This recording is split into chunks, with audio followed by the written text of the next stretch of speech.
It's really hard to quantify the incredible influence ancient Egyptians have had on Western art. Their heavy reliance on symbolism was a precursor to the symbolism found in Renaissance paintings and practically all art since then. Their architectural methods of creating bricks and preparing building materials informed the process for creating architectural monuments that still endure today. Egyptian hieroglyphs were one of the world's earliest scripts. While our current alphabet does not necessarily make use of pictures like the Egyptian hieroglyphs did, our society can certainly relate to the desire to communicate with images. And while the cult of celebrity worship is often considered a contemporary phenomenon, one can find surprising similarities in the ancient Egyptians' worship of pharaohs and animal gods.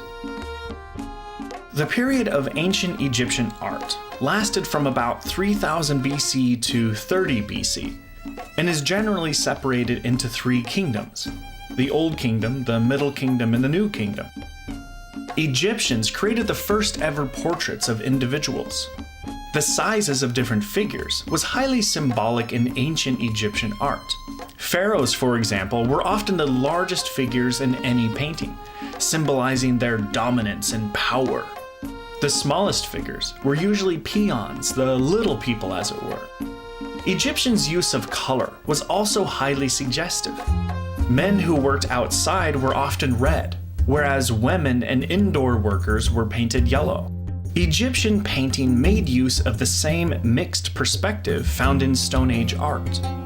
This meant that different body parts and objects in the same scene were viewed from different angles to make each feature distinctly recognizable.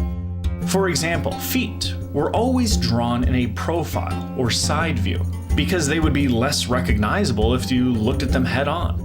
This conveyed more information about subjects than if painters had only used one perspective in their work. In paintings of people, eyes and shoulders were painted in frontal perspective, while faces, waists, and limbs were shown in profile view. The style of ancient Egyptian painting is fairly easy to identify, even if you don't know much about art. One thing that makes it so recognizable is its flatness. There is no horizon or vanishing point, and the forms in Egyptian painting are completely flat. Instead of a two-point perspective, parallel lines called registers were used to order the subjects in a piece. Registers separate scenes and provide a sense of depth.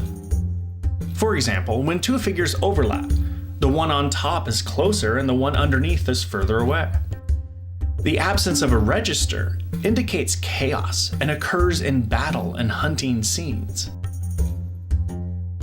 Not all of the art of ancient Egypt was two-dimensional. Sculpture and pottery played important roles in the artistic development of the region as well. Egyptians are known for building in colossal scale. One form of sculpture that ancient Egyptians invented was the obelisk, a tall rectangular monument with a pyramid-like point. Egyptian obelisks were tributes to the sun god Ra and are thought to symbolize petrified sun rays.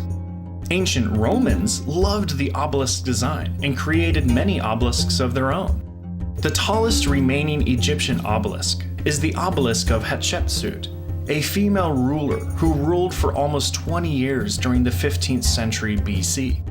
The obelisk of Hatshepsut is 97 feet tall, inscribed from top to bottom with hieroglyphs, and like all Egyptian obelisks, was carved from a single piece of stone.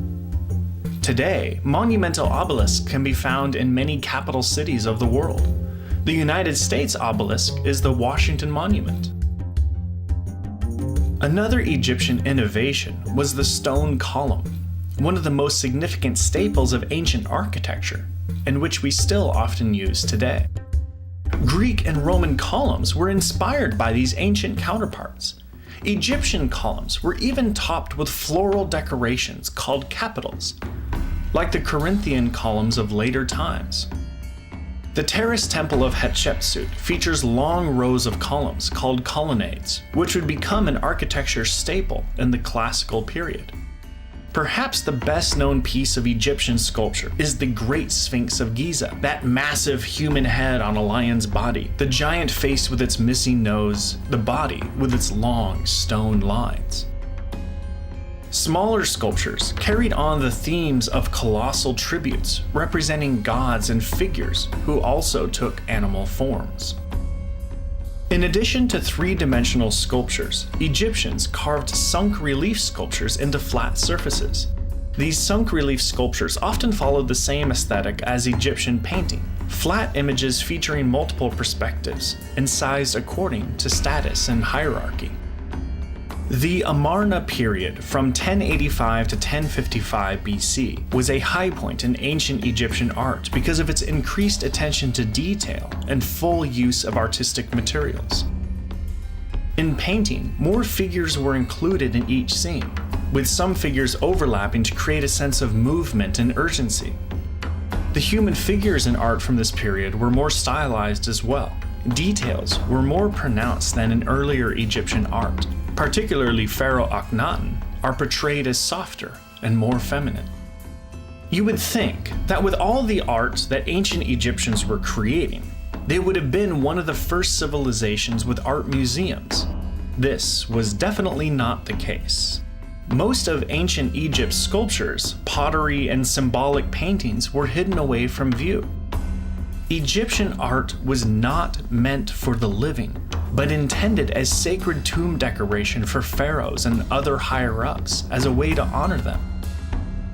While you and I can easily find amazingly preserved examples of ancient Egyptian art in many art and historical museums, the ancient Egyptians basically had to be dead, not to mention fairly important within society to get close to the Egyptian art we prize today.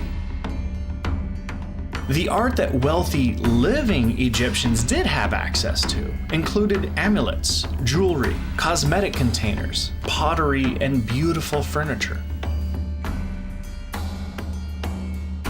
The impact that ancient Egyptian art has had on civilization since the 3rd century AD is truly profound.